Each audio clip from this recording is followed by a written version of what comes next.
Good evening and welcome to the Film Show Season 2, Episode 15, our 40th installment.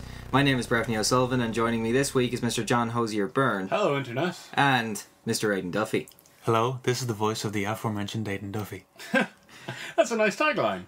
Thank you. That's very nice, straight off the bat. I've been up all night writing on post-its and all. What am I going to say? Home run from the start from Duffy. Well, Right. it's your 40th episode. You know, I don't want this to be some sort of die another day situation. 4-0, so, yeah. And today we're all here to talk about many things, especially films, especially one of them being Disney Pixar's new film, Brave. It's alright. Brave. There you go, that's all you Brave! Visit Scotland! Yep, there you go. But first of all, it's time for Conor Barry.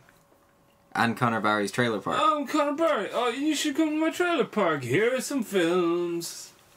It's my Conor Barry impression. He's not here today, just so we're all aware. He's not. For the listener at home, that wasn't the actual Conor Barry. That was me replicating the voice of Conor Barry to humorous effect. Yes, Conor Barry is on an island somewhere. He's on an island with a Gypsy King.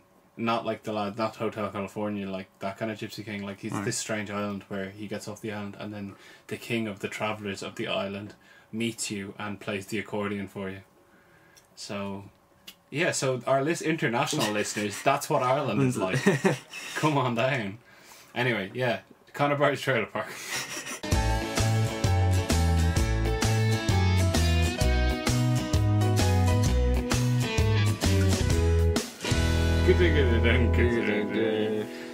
Alright, and first up this week we have first for the trailer park. It is a short film by the name of Mirrorman, directed by Aidan Duffy. Oh shit! Hello.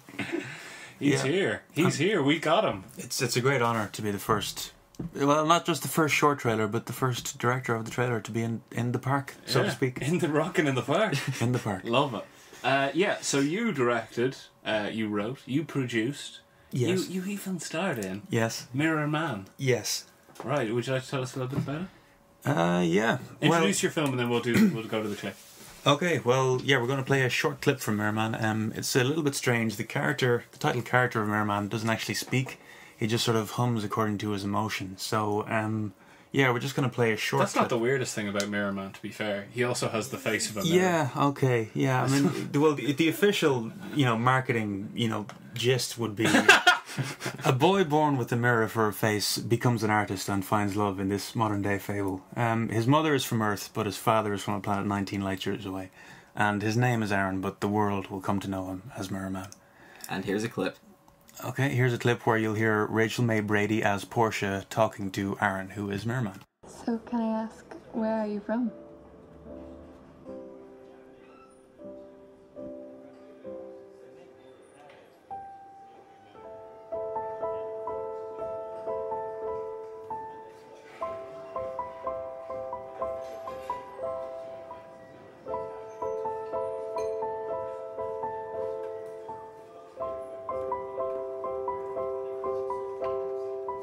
Your father's from another planet. So this is your family tree. Mm-hmm. So where's your father now? And your mother?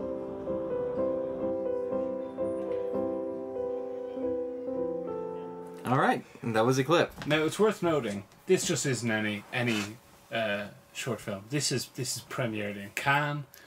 Yes. This is being released next week. Where's it being released? It's going to be released for public consumption on a website called indieflix.com. So that's www.indieflix.com. And this has been to a host of different festivals? Yeah, we had our premiere in the short film corner of Cannes, which is the shorts that are not in competition.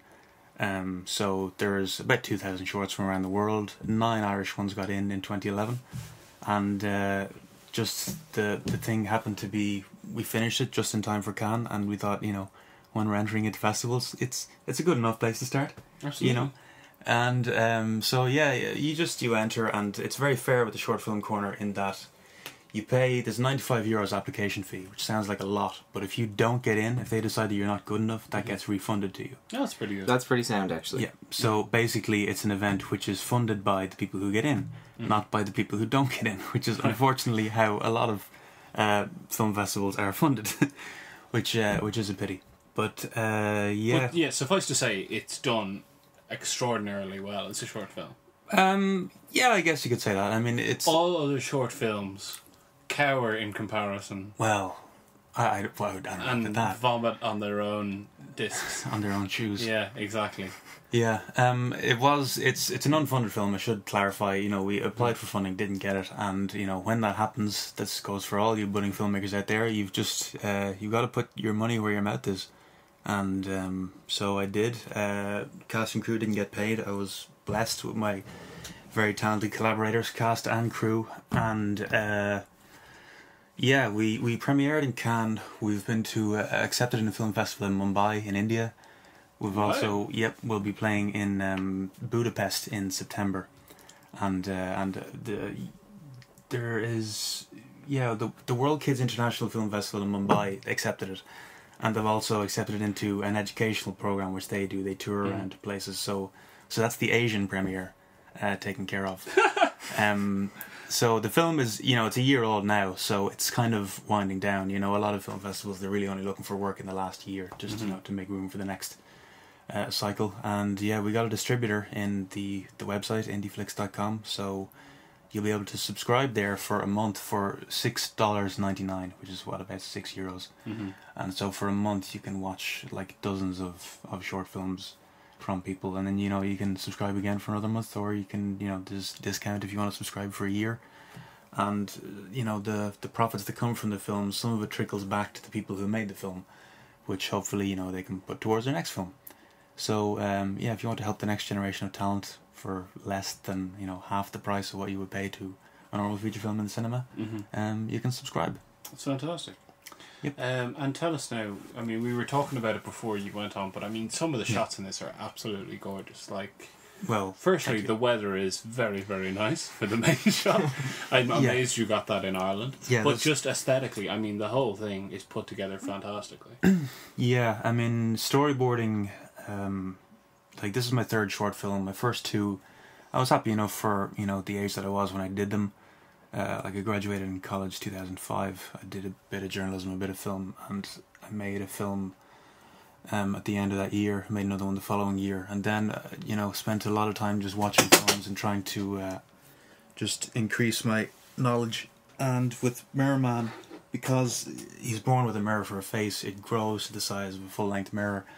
So I'm basically wearing the mirror with arms and legs. So just shot composition, just incredibly important. And like, when you watch the film, you're watching a lot of take 19s, right? Where, you know, because I'm constantly just 1 degree off exposing a camera or a boom. Yeah, the blocking must have been a nightmare, because to get, frankly, just not to get any of the crew in shot at any one point when your principal character is a mirror. I mean, that can't be. There's a lot of it's got to be challenging. Yeah, it was hide and seek filmmaking. You know, the crew would sort of hide in the corner, and yeah, I was very lucky with my directors of photography, Donnacha Coffey on the first leg of the shoot, very talented director in his own right, and Tommy Fitzgerald on the second leg of the shoot. They're very talented directors in their own right, and yeah, just more experienced at shooting things generally than me. I mean, I tend to come from like a writing background first and foremost, and yeah, for anybody who's, you know, technically minded, we shot on the Canon EX3, which is kind of a very easy to use HD model, which, you know, RT have used on the panel, and it's kind of an industry standard. A little bit of colour grading just to get shots to match, courtesy of my editor Brian O'Neill. Just because in evening out the colours, and, you know, it can be overdone, but if it's done right, it's like adding a little bit of makeup to the landscape, right? Rather than just, you know, giving a facelift to the landscape, for example. And on Lord of the Rings, it was a huge practical tool, because, like, if you're joining two shots together in all kinds of weather conditions, you know, a year apart sometimes, you know, the way the Shire has you know, it's just like that little bit greener than you know, the grass that you see in the real world. I mean, New Zealand is beautiful, but it's not quite Middle Earth, so it gives it that push. And with Mirrorman, it's almost like a fairy tale kind of a world. It's like Edward Scissorhands would tonally be, you know, what I would aspire to be when I wrote it, and hopefully just, you know, the bright colours, you know, just kind of give it that little bit of an edge that, you know, you're not... How long was there between you writing this film and actually shooting it? Because you were saying there that you're primarily a writer. I can massively empathise with that. Yeah. So I write like a demon, and I've written for all sorts of different things. Yeah. But when I take an actual camera in my hand, it usually ends up in some form of flaming disaster. So I can empathise with the scenario there. How did you feel about... Because I think it's a very ambitious thing to sit down and write. Yeah. You know what I mean? When you started this project... Well, the idea came about. I was working for a company which I'm no longer working for. We were on a sort of a corporate retreat where we did like sort of teamwork building exercises, and I was put in a salsa dance class, and I ran away and was just I think wandering in the forest, just looking to kill time before I had to go back before I was reported missing, and I just. You know, it's hard to tell where the idea comes from. I remember previously I'd talked to a friend. We were walking past the nightclub or something, and we saw this bouncer, and I had this idea that like if you went up to a bouncer who was dim enough with a mirror, could you get the bouncer to turn himself away from the club and you'd be free to enter? Which is spoiler. It's an episode which happens in Mirrorman, and just trying to think how would you work that into a film, because like it's just a joke, and like sometimes you have funny ideas and maybe they're just better off evaporating. Like, you'll know this because like you do stand-up comedy, it's like, you know, you can't work every single thing into your act. I think some people try to build a short around a funny idea. Me and Conor O'Toole, who write together, he's an actual stand-up comic as opposed to my pissing around. Like, we write together a fair bit, and he always has the saying, "Kill your babies." Yeah. And it's a thing that I have to do more often than not. And it breaks my heart because you get so attached to a single joke. Yeah. Like, I can build a whole world around this joke, which you know. Yeah. Often then it just turns out to be really offensive and you can't do it anyway. So, but that might just be a problem more uniquely situated to me. Maybe there wasn't, you know, any racist allegories in Man in the Mirrorman. You know what I mean? I hope not. Yeah, I mean he's a child of two different planets. You know, so very much like Mr. Spock in that regard.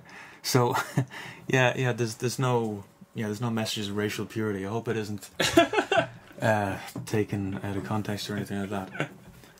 But just that was when I had the idea, and like, how would you work this joke into a film? And literally just sitting thinking with like my fist against my chin, like, you know, the Rodin's the sculpture, the thinker.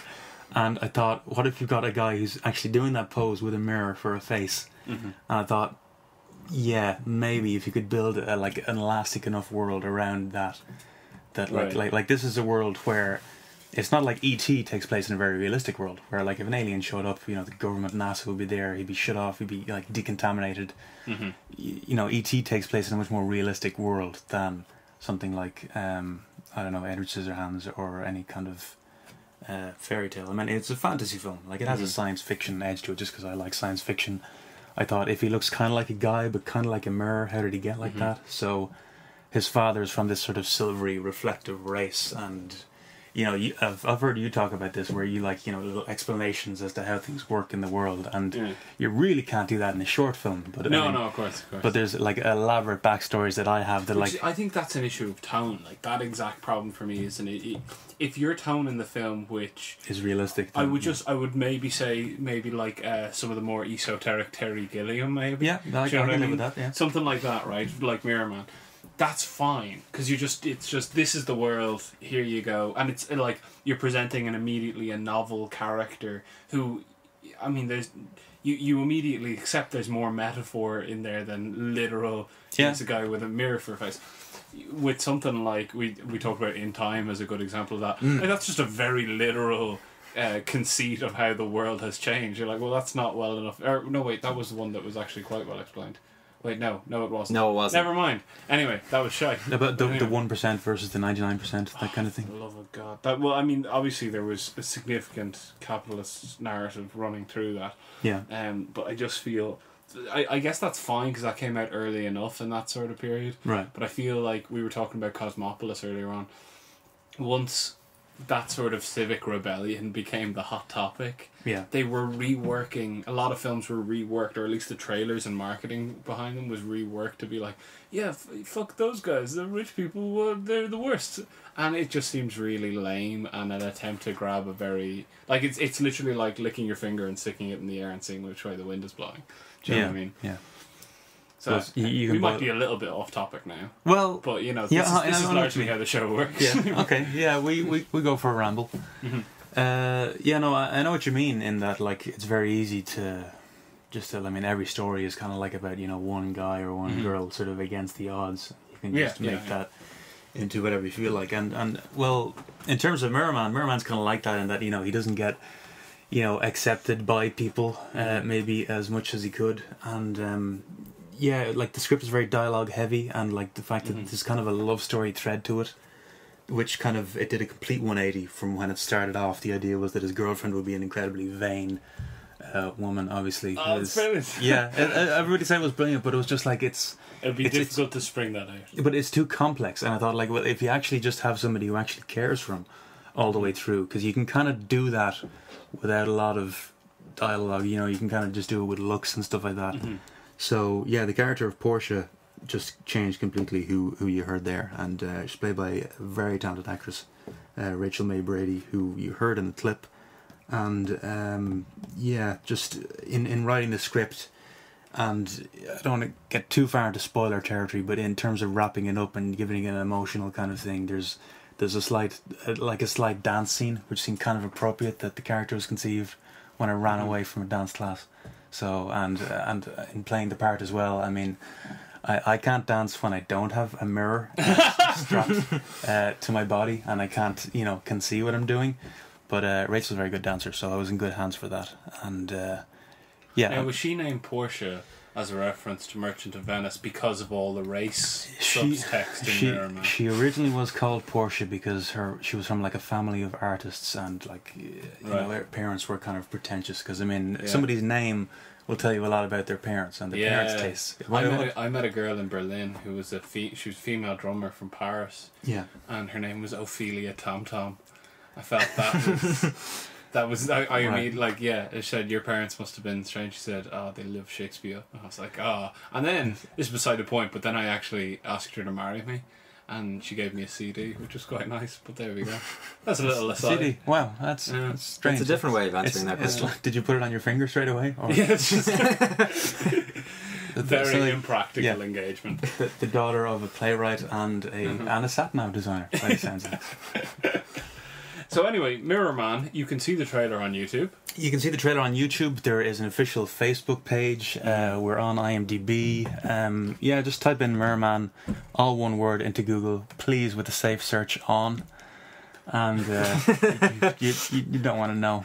You don't want to know. You can check out the trailer, which the trailer is mainly just music. My composer, Niamh Parkinson. I don't want to read out the whole list of credits, but I owe an awful lot to everybody who, all of the actors, Graham, Simon, John, Ben, Sarah.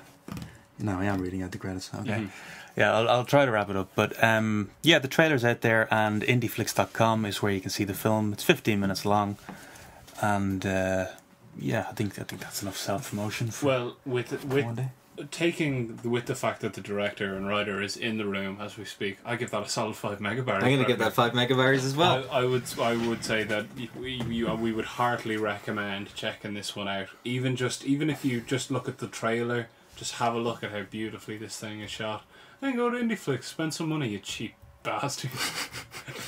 Sorry, yeah. Anyway, that's how we get your views in. We just insult our audience. I know. I'm just. That's how we do it. I've always wanted to give megabytes to something, but this is always. I'll be back. I'm sure. There's always. There's always 2 more films. Stick around. Okay. If you stick around, we'll go through the rest of the things and then the other things as well. Yeah. Okay. So next trailer. Yeah. Next trailer. you get to give all the megaberries to Paranormal Activity 4. Directed by Henry Joost and Ariel Schulman, who previously directed Catfish.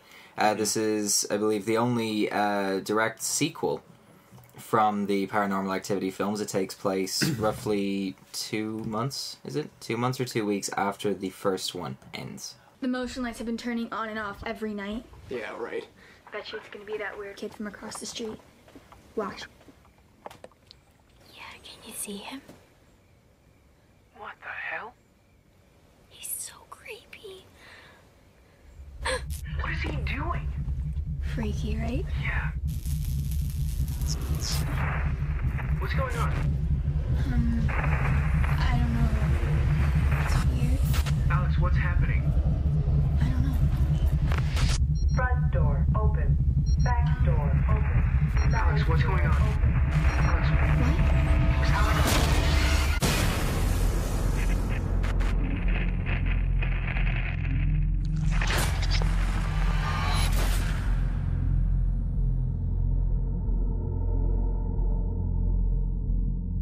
I have mixed feelings about this Yeah. because I loved Catfish. You know me and my feelings. You and your about documentaries. non-fictive documentaries. Well, They But- did Paranormal Activity 3 as well. Did you see that one? No, I didn't know they did that. Yeah. I didn't know they did that. See, I would not be a horror person, right? Yeah. So I wouldn't necessarily follow. And how was Paranormal Activity 3 any good? It was. I mean, I'm not a huge horror guy either, and this franchise, I think, I mean, it's horror aimed at people who don't like horror films. Yeah, I see that. Like, I mean, like, I would watch every type of movie. I would tend to go for science fiction, fantasy, which is why, I mean, you know, I think you tend to write a lot narrower a palette than what you enjoy. And, yeah, I mean, Paranormal Activity 2 is a prequel to 1, and then 3 is a prequel to both of them. It's when Katie and her sister are kids, and when they start messing around with Ouija boards and the occult and stuff like that. And, yeah, I mean, they did a good job, you know, broadening out the mythology. I think in the third one, this is the technology is a little bit, you know, clunkier because like they've got camcorders attached to fans which are rotating, and like it looks too polished for something that was supposed to have been made in like the late 80s. Right. But watching this trailer here, where you know the demons are using Skype now, like this is what has got me apprehensive because I love Catfish. If anyone can do, if any directors in the world can do documentaries or mockumentaries that may or may not be fake, it's these guys. You know what I mean? Get Ariel on the phone. But my genuine fear of it would be, you see, this was my first thing because I did not know original. I obviously didn't know that these guys directed 3. So my original fear was you see the amount of Skype and webcams, and exactly like we were talking about with Cosmopolis, it feels like the Olympic opening ceremony and their tribute to LOL. Like it seems like they're just putting their finger in the air and seeing the kids like Skype. We got it, and they like this ghost movie. Let's make a ghost movie with Skype in it. Here we go. Everyone will like this. But at the same time, this is clearly. The convergent media is clearly a subject or a topic that is of interest to these particular directors. Yes. Yeah. So Yes. I can't really like knock that either. Yeah. Listen, my own personal thing, I would say that this probably has the capacity to be not shit. I'm just not a horror guy. It's not for me. Personally, give it a solid 2 megabytes. Call it a day. There you go. Okay. All right, I'm gonna have to say on this, I'm actually quite impressed with this trailer. Certainly in respect to, bear in mind, I haven't seen Paranormal Activity 2 or 3, but I have read certainly enough reviews, especially Paranormal Activity 2, to kind of have a general grasp on how it would be as a consensus. This trailer does, to me, look very interesting. It certainly intrigued me. I'm not much of a horror guy either. But based entirely on this trailer, I would think that could be a film I could enjoy watching.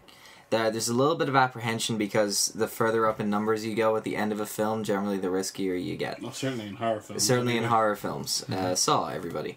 But it's...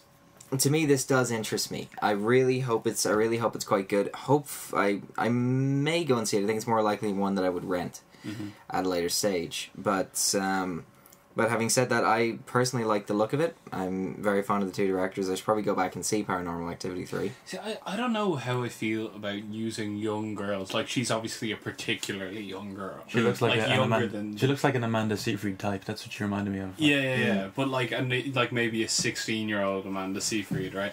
And like, I mean, normally there's the 18, 19, 20-year-old being played by a 25, 30-year-old who then is slutty in the first act and murdered by the second act, right? Like, but when they use like really young girls, it's generally, to me, in a horror film, an indication of a lack of ideas. Because if you're putting that most fundamentally basic of horror archetypes in to create some sense of vulnerability in the audience through like an audience insertion persona in a young girl. Like that generally would be like, oh, there's not much idea. There's not much new here, so that would raise an alarm bell for me. But you know, hell, horror with Skype, maybe it'll be. Well, before I saw it, I slammed The Social Network, so maybe I'm gonna get done again. Well, the thing about do you want to give it a rating, or do you? Oh, my rating. I'm going to give it 2.5 megabarries. I am going to be cautiously optimistic. That's a good frame of mind. I think that yeah, I mean telecommunications, like whether it's Skype or anything. I mean the cell phone is just the bane of horror writers. I mean, like the idea of like doing people in a you know a cabin in the woods situation, not the cabin in the woods. No, that was actually pretty good. Drew Goddard film. The dreadful change between the first, but it's something that you have to address. Like I mean, because the audience is just going to sit in the audience and just ask the most obvious questions. Get out your cell phone, and then you have to acknowledge it. So they have to take out the phone. You've got to have a dead battery or no signal, or they've fallen in water in the first act and it doesn't work. Or you've got to invent reasons like we're purposely driving out without a sat nav, or yes, I've run out of minutes on my plan. Things like that. I've never heard of. So being on Skype while she is attacked, that's not actually that's an okay device. Because obviously the first Funny Games pre-cell phone, the American remake, doesn't she drop her phone in a sink? Oh, is that what happens? At the very start, there's no cell phone now, or something like that, like some dreadful quick change to what was otherwise a perfect. At least the original director made that decision. Yeah, that's true. But the rate at which technology, I mean, we're doing a podcast, guys, and it's like 10 years ago. No one would have heard our thoughts. Well, slightly less people have heard our thoughts. but not just in horror movies. I mean, things like Donnie Darko and Adventureland, they were like two teen movies where, like, I'm paraphrasing, but the directors, Richard Kelly and Greg Mottola, kind of said, I kind of want to do a story about my youth, so it's kind of like that's why it's a period film, because you don't really know much about the teenage experience today because of social networking and even cell phones and all kinds of things.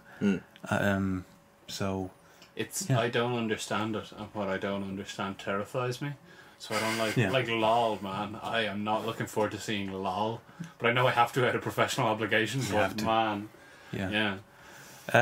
But wandering off topic again. But I'm cautiously optimistic. They did a good job with the third one, so I was going to say 3.5, but we might as well just round it up to an appropriate number for the fourth installment of the franchise. So 4 megabytes. I'll say 4 megabytes. 4. You're just waiting to dish out the megabytes. I just can't wait to dish them out. You wanted to shovel in the barriers. I wish if we're on a visual medium, like, I mean, I don't know, would it be Connor's face? Three of Connor. There'd be 4 little Connor's faces. 4 little Connor faces. And then if it got to 5, they'd all catch on fire. Yeah, but I thought it was like, that would be like, that says 4 Barrys to me, whereas, Mega Barrys, I thought maybe like a mushroom cloud, maybe composed of his faces. Yeah, that's like, and they're all Conor Barry's face. face. Yeah, like a megatons. Yeah. And if it gets to the 5 one, it's just Conor Barry screaming. Yeah. And like his face just flies into the camera. Okay. All right. So that's sorted for when we break into television. For when we do that eventually, that does actually happen. Next up, we have Killing Them Softly, directed by Andrew Dominic, who previously directed The Assassination of Jesse James by the Carol Robert Ford, starring Brad Pitt, Richard Jenkins, Ray Liotta, and James Gandolfini. Looks grand. Glad to see Gandolfini working again. Also, his contract with HBO must have expired that he can play gangsters again, because he wasn't allowed to do that for 10 years. That's right. So looks grand.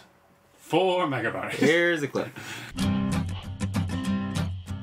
You're in a position very few guys ever get in. You have choices. Look, I don't know if I can do this. You made a mistake, and you gotta make things right. There's a man going around taking names, and he decides who to free and who to blame. You ever killed anyone? They cry, they plead, they call for their mothers. And the man comes around. I like to kill them softly, from a distance. You come up here to do something, remember? I don't take orders from you. Get out of the car now. I didn't do nothing. You know what you gotta do, right? You know, this is a business of relationships. Don't make me less. When the man comes around. I'm living in America, and in America, you're on your own. I love getting it out before the clip starts. That's how I roll. That's how I roll. Alright, so that's what John thinks about Killing Them Softly. To be honest, like, it looks fine. It doesn't look... Okay, you remember the film Eastern Promises? Yes. Eastern Promise? Was it Eastern Promise? Promises, Starring Viggo Mortensen? David Cronenberg. Yeah. I have yet to see that. It seems to me like a similar use of grey, blue and gold filters at all time, like alternating between the three depending on the mood of the scene. It looks perfectly fine. Brad Pitt generally has good taste in scripts, which is usually, as does James Gandolfini. Mm-hmm. So yeah, I would say that was an exciting one to look forward to. There isn't that much to talk about. It's everything that they showed seemed fairly by the numbers. I think until we actually would get to see it, we'll only be able to make any sort of informed decision. Yes, you can kind of imagine... It's just like kiss, kiss, bang, bang, but with a gritty undertone. Yeah, you know what I mean? you can kind of imagine this much in the way like The Assassination of Jesse James. Mm-hmm. That particular film, it's very long, it's quite brooding in some ways. It's just a very slow, methodical film, and that's part of its brilliance. Mm-hmm. This is something that could be part of Killing Them Softly. Mm-hmm. And I'm really looking forward to this. The trailer is not that remarkable, but I am really looking forward to this film purely because of who's involved in it. Absolutely, yeah. I'd see that, yeah. Although, with that said, I hate Ray Liotta. Really? That is sacrilege, purely for like a film that he was kind of... I'm putting it out there. You don't like his choices? I'm not as big a Goodfellas fan as every other man on the planet. I'm not, like, great tracking shot, don't get me wrong, gorgeous tracking shot, and it's fun to see Joe Pesci stab a dude in the trunk, but apart from that, I think it's not a particularly great film. It's very well made. I just think this... Do you know what it probably is? It might be something as simple as, I really don't like Ray Liotta for no real reason. He just comes across to me as really unlikable, and because of that I couldn't empathise with him. I couldn't insert myself into the story, or the actions he was taking never felt like, oh, that's what I would do if I was in that scenario. Yeah. Do you know what I mean? It always seemed he seemed to be hit particularly hard with the extra chromosome stick. Like, it would just every decision he made was terrible. So I could never, but that's just me. But anyway, yeah. So what were we saying? Oh yeah, that looks bad because Ray Liotta's in it. Yes, I'm going to give it 4 megabytes. Arum demonstratum. No problem, lads. Yeah, I'd give it a solid 4, though. I'm very excited to see that film. So, Aidan, what do you think? I'm pretty excited. Andrew Dominik, interesting director. I wasn't a huge Chopper fan. I thought Chopper was a little gimmicky in places. Agreed. I'm a huge Assassination of Jesse James by the coward Robert Ford fan, just even for the sakes of saying the Assassination of Jesse James by the coward Robert Ford. It is fun to say. It's a fun title to say, because that was a film which had a very troubled production. I think it went through a title change or two, and then when it came out, it was just brilliant, and everybody had to shut up. Yeah, I really enjoyed that. So I haven't really been following the progress of this behind the scenes or anything, but the fact that I think it's 5 years now since the Assassination of Jesse James by just any excuse. Because I remember the first time I went to see Andrew Dominik's last film was the day that I got it was a day when I got new glasses, and no, it's crucial to the story, because Roger Deakins using those like pinhole lenses where the outside are completely blurry, like an old-fashioned photograph, so you've got that black frames, and I thought there was really something wrong. Like, I mean, I don't know, did I study for the eye test, or like what happened? But that was just Roger Deakins' fault. So this one visually looks very good. As you said, James Gandolfini.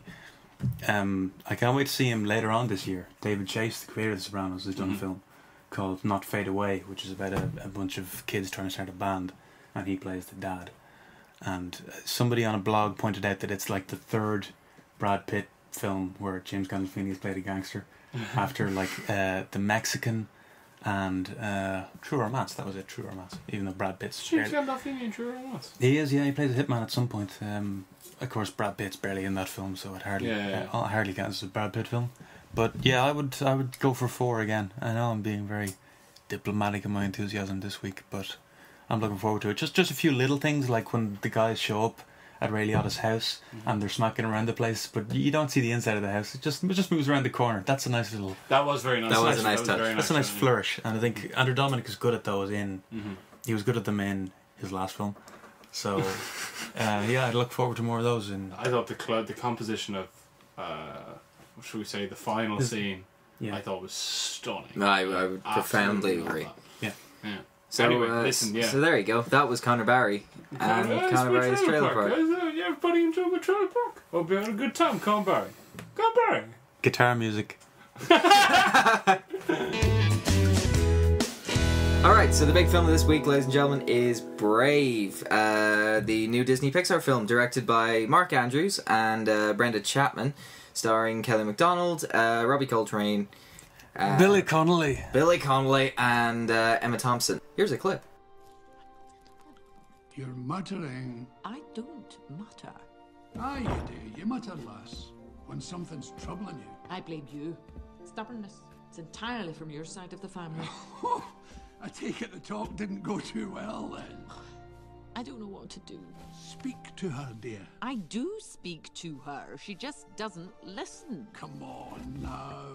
Pretend I'm Merida. Speak to me. What would you say? I can't do this. Sure you can. There. That's my queen. Right, here we go. I don't want to get married. I want to stay single and let my hair flow in the wind as I ride through the glen, firing arrows into the sunset. So, gentlemen, what did we think of Brave? Firstly, I'd just like to start off by saying that was a very good Billy Connolly impression. Thank you. You see, you got a little husky there. That was a little. There's a little saucy husky. A little. It's a smouldering kind of a late era Billy. Dear Lord, I feel uncomfortable and aroused. So this is. I'm gonna sit over here. Anyway, Brave is the 13th film from Pixar. And they're coming off the back of Cars 2, so some people might... And everything is straight out of the blocks. Yeah, well, some people think that, maybe they have something to prove with this one. I was talking to Brent about this previously, that we should... The behind-the-scenes story is a little bit strange with this one, because Pixar have the greatest reputation of any filmmaking company in the world, I think. Can't really be read with. And deservedly so. And that said, there have been times where... with Ratatouille, the original director was replaced. It was the guy who directed the short Jerry's Game. Mm-hmm. His name escapes me at the moment. By the way, that's the most moving short. That's the one with the old man playing chess, right? And he looks exactly like Junior Soprano from The Sopranos. He really does. He does. That profoundly upsets me every time I see it. That character is also, he is the toy store in Toy Story 2. He's the guy who comes to... Yeah, well, I mean, I don't know if he did the voice, but it's the same character model. But Ratatouille was a film where Pixar decided that it wasn't quite going according to their expectations, and the director was replaced. And it happened again on Brave. Brenda Chapman was directing it. Brenda Chapman previously directed The Prince of Egypt for DreamWorks, which was a 2D, the story of Moses. Mm-hmm. And but really not crap. You'd imagine from everything about Prince of Egypt sounds like the worst movie ever, but it's really good. It is a very good film. Yeah. I haven't actually seen it, but well, she was a co-director on that with, I think there was one or two others, because there's generally more than one director on animated films.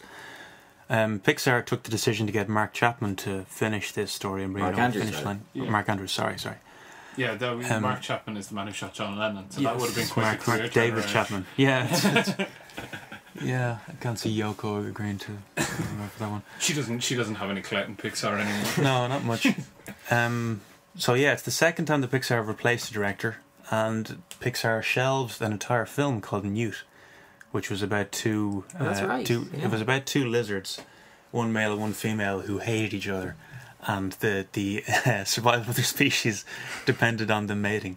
And John Lasseter pulled the plug on that one because it was too similar to Blue Sky Studios' Rio, where Anne Hathaway and Jesse Eisenberg voiced birds who were similarly the last of their species, I think. So, like, Pixar have a pretty good quality track record, but, there is sort of a price for that. Mm-hmm. And the thing about Brave is it's their first film with a female protagonist. It was going to be their first film with a woman director. She keeps her co-director credit, but they felt like it was up to somebody else to bring it across the finish line. Mark Andrews worked on the story department of a lot of things, a lot of Pixar films over the years. His only directing experience was he shot some second unit for John Carter, the slightly disappointing action epic from Andrew Stanton, who did Finding Nemo and WALL-E. But I thought The Brave was fantastic. I thought it's sort of near the middle of the Pixar 13 in terms of quality. Which kind of tells you something. If you maintain it's brilliant and it's still in the middle of the pile. I don't know. If you had to rate them now... If I had to rank them... Yeah. Oh. We'll go did think about this. Order. So what, start with the weakest? Start with the best. Start with the best. Start with the best. Oh, okay. I would go WALL-E, Incredibles, Toy Story 2, Toy Story 1, Monsters Incorporated, Ratatouille, Brave, Up, Finding Nemo. It's amazing Up is so low. A Bug's Life, Cars 2. I think I got them all there. That's very well. Frankly, well done really for even remembering all of them, but in a cohesive and debatably true order as well. Yeah, I have. I wouldn't. The only difference I would put there is I think Up should be higher. Well, I don't think it should be number 1, but I think it should be top 4. Yeah, this could be personal taste speaking, but Up and Finding Nemo, I felt. I'm not a huge fan if you jump on the audience's sympathy straight out of the gate. Right. Okay. And I think that with kids' movies, there's kind of an excuse for that because, you know, like, you kind of want to tell the story chronologically. Yeah. You know, you don't want to do a flashback and people wondering, like, why is Nemo a baby now and stuff like that. But, like, the death of Nemo's brothers and sisters and mother, in fact, and the death of Ellie in Up, which I had heard about, that was the story, that it was a story of a widower. And I just think that having it straight out the gate, I wonder, would Up have had more emotional impact if it just opened off where he's going through his routine with the the opera piece of music, because that's incredibly funny and he's a very engaging character. And if later on in the story, Mr. Fredricksen had told Russell the story of his wife, would that have made more of an emotional impact? I mean, you hear again and again and again about the opening sequence of Up, making people like. I mean, my beautiful girlfriend Donna, we watched Up together not so long ago, and she started crying in the opening scene and continued crying for the rest of the film.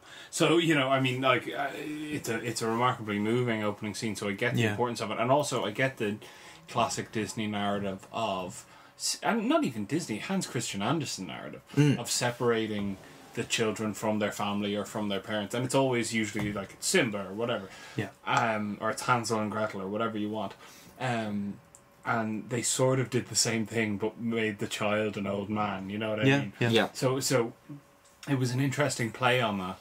Whereas, you know, in Nemo, it's just everyone's dead, your family's dead except for your dad, and now your dad you've gone missing as well. Yeah. So, well, that's what gives you, you know, Marlon's overprotectiveness, and because like one thing which, you know, Brave is very different gender wise, because I think in Finding Nemo it's very, very funny to see an overprotective dad.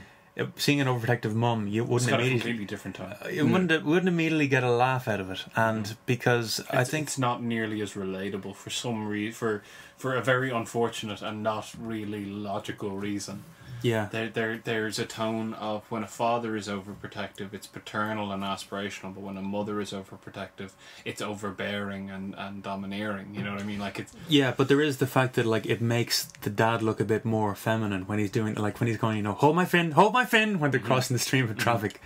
That's where some of the humour comes from. Yeah, I guess you're right. Yeah. Because I did find that there was a very interesting. Now, I mean, listen, I said this the other day. This is the difference between Pixar and any other animated studios. This is their first female protagonist. They were clearly there's a conscious choice in making her female, as well as the fact that Disney want to sell dolls, and you know Disney needed, ladies and gentlemen, Tangled to the Disney Princess collection, the same way that Cars 2 was made for a very specific reason. But apart from that, still, I mean, with a different studio, that could have just been feminist narrative and that was it. But it's a study of parenthood, it's a story of adolescence, about, you know, aging and family, but and also tribes as well. With a feminist narrative tucked in there as well. And I really like the way that they conducted both of those things, you know, and I mean the fact that the one scene in particular that I actually a friend of the show came up to me after we did the trailer for Brave and said, you thought the trailer for Brave was bad and you're wrong. And I was like, yeah, do you know what, you're right, because I saw it again and then I realised how wrong I was. Because there's the bit, and it's not giving any spoilers away, it's in the trailer, when she rips her dress when she's pulling back her bow. And it's like the visual representation of the tearing of hegemonic gender norms in that locale and society.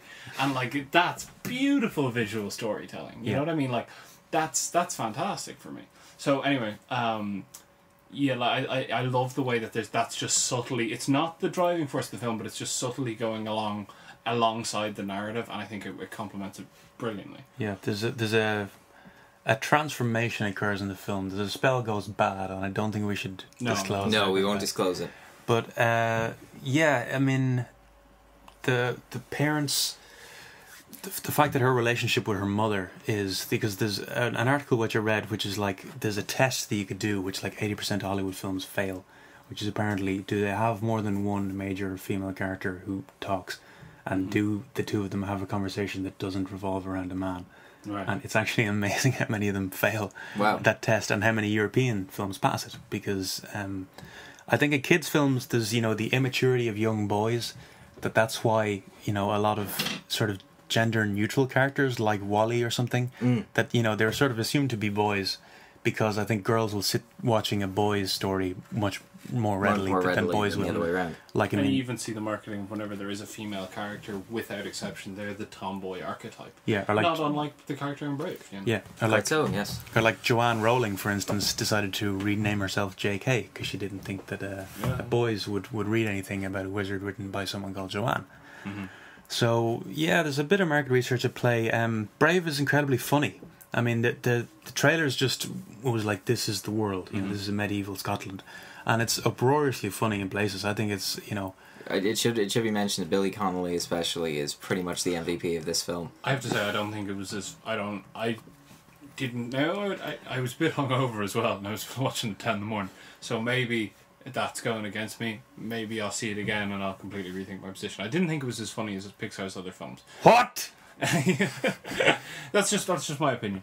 But I loved what you said there a second ago about this passing that kind of gender stereotype trap, which is something American films don't generally pass and Europeans do. Yeah. I love how... Okay, you could complain about Brave and say it's actually really poorly... There's no real 3-act structure. Its pacing is kind of shot. Maybe the magic thing is tacked on too late in the story for it to properly work as an arc for the character, you know, rather than just being a thing towards the end that helps her make that bump. But I love that because Pixar ascribe themselves to a very French sort of filmmaker, like a very like Belleville Rendezvous kind of thing. Like WALL-E has the worst pacing and structure of any film ever, and it's superb because of it. I don't think it's the worst. Like it's untraditional. Like that's what absolutely. It helps keeps things unpredictable. The worst is to not just subjective a term, but it's not what I mean. You know what I mean? Yeah. It contradicts convention in that regard. Yeah. And I mean it's I mean, I remember taking that class in first year, which is what's the difference between a film that does a 3-act scene really poorly or purposefully does a 3-act scene or a 3-act structure really poorly, you know what I mean? Yeah. But anyway, yeah, no, I love that kind of filmmaking, you know what I mean? Anything, it's the same as anything. You clearly watch a shit ton of movies, as do we, and anything that's just different, you're automatically you're gonna love it. Just if it's something that doesn't rigidly follow the norm of what you expect for that kind of film. Yeah. Well, Pixar kind of started out that way because I mean, like in the 90s, you know, like Little Mermaid, Beauty and the Beast, Lion King, they're like Disney were still following that musical pattern. Yeah, very much so. And Toy Story kind of said, well, we want to do something, you know, set in the present day, without songs driving the story. You know, there's some songs in Brave, some very nice folk songs. And but I mean, there's this the sense of humor. There's just like a lot of, I don't know, Warner Brothers animated slapstick kind of stuff in the castle. It's kind of Warner Brothers DreamWorks-y type things almost. I wouldn't say DreamWorks because like DreamWorks for me is just kind of like lazy pop culture stuff. Like I mean, DreamWorks are getting better. They are getting better, certainly. Yeah, and was DreamWorks? Did they do Ants? Yeah. They did. I love Ants. I'm a big fan of Ants. I'm putting that out there. I think Ants is better than Bug's Life. Okay. He's reaching for a knife. He's reaching for a knife. I'm not. It like Ants to me is like it's a Woody Allen film. Yeah, but you've heard the show, right? I have, yeah. But I like none of the casting in this felt like stunt casting. I mean, they were all genuine Scots. That was one other change. Reese Witherspoon was replaced with Kelly MacDonald, who was of course a genuine Scot. Billy Connolly, like who else are you going to cast as the King of Scotland? I mean, Sean Connery's retired, and Ewan McGregor's too young. So, like having a family named MacGuffin, like that's that was so good. Just for anyone who doesn't know, MacGuffin was like a word that Hitchcock invented, which means a plot device which changes hands, like the briefcase in Pulp Fiction, where it's not important to itself. But the all-spark in Transformers. There are many examples. Yes. Anyway, lads, we got to wind it up. We do. But I would say definitely. Definitely go see it. It's visually breathtaking. It looks absolutely superb, especially the detail on the lead character's Merida's hair is absolutely. The landscape, like the landscape, is stunning. One last note, I would say, definitely go see it. Definitely go see it in 2D, because I think the 3D was. I think just the current way it's done, the palette is too dark. Did you see it in 3D? Or? I saw it in 3D, and the colours are so vivid in it that it just disrupts it that little bit. Right. And for me, the 3D adds nothing. It just disrupts some of the vividness of the colours. So for me, go see it in 2D. Okay, I like the landscape. I would disagree with you there. I think it's nice when like just those sweeping shots of the lake. It's very reminiscent of the country that they shot the Hogwarts stuff in the Harry Potter movies. The those locks, and it's just stylized enough so that they don't feel like cartoon characters dropped into a real world. It just has the right level of. I mean, there's stuff in the water, like where she's, where Merida is spearing fish with bows and arrows, that kind of stuff, and the texture of the water, like on the hair and the dress and stuff. And like her hair, I was reading like 1,500 strands of her hair animated to, like in sync with her body and stuff. Like, I mean, visually they've outdone themselves yet again. So yeah, it's not one of the greatest Pixar films ever, but it's up there. That's by the Pixar standard. It's very, very good. Yeah. Definitely go and see it. Aidan, just before we finish up today, do you have any advice for young and upcoming filmmakers? Yeah, I mean, the thing that I would say to them is like there's no magical yellow brick road. There's no magical course that's going to get you, to the place where you need to be. Just look for opportunities to do good work. If you really don't know how to turn a camera on, look at sort of the post-leaving certificate courses, look at the CAO if, your points are good enough. Just try and get a cheap digital camcorder and just try and put things together. There's plenty of YouTube tutorials that can teach you how to cut with iMovie, things like that. If you make mistakes, you don't have to show them to your family or friends. Yeah, I would say, like when you go looking for funding after you've done one or two things, you've got to be prepared to just do it yourself. I mean, I've seen too many talented people who are just, sitting around doing nothing because they didn't get funded. And, like if you get a steady job, because, well, I mean, there are no steady jobs anymore, but that's why I never got a job as a camera operator. I just like something where you just do 40 hours a week, just put a little bit of money aside and, write something that's doable, something where, you will push yourself. Where, like the film I made, where there's a few weird props and locations and stuff. So, yeah, just try not to bite off more than you can chew, really. And, yeah, just write something that you would watch. Like, not what you think would get you funded or what you think will go down well with your friends. Just write something you want to watch. That's what I would say, from the writing part of it, anyway. All right, very good. Well, thank you very much for joining us this week, Aidan. Great having you. Thanks very much. Thank you. Thank you very much, and reminder once again, Mirrorman will be available on indieflix.com. That's INDIEFLIX.com from Tuesday. Go and check it out. Until next week, I've been Breffni Sullivan. I've been Jon Hozier-Byrne. And I've been Aidan, Duffy. Thank you very, very much for listening, and good night. Night.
sun is shading our mask. Care the harlot, the land to shine. Care the harlot, the need to shine. And keep it loud and tall. Be to be proud. And keep it loud and tall. She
Please tell your friends about this show.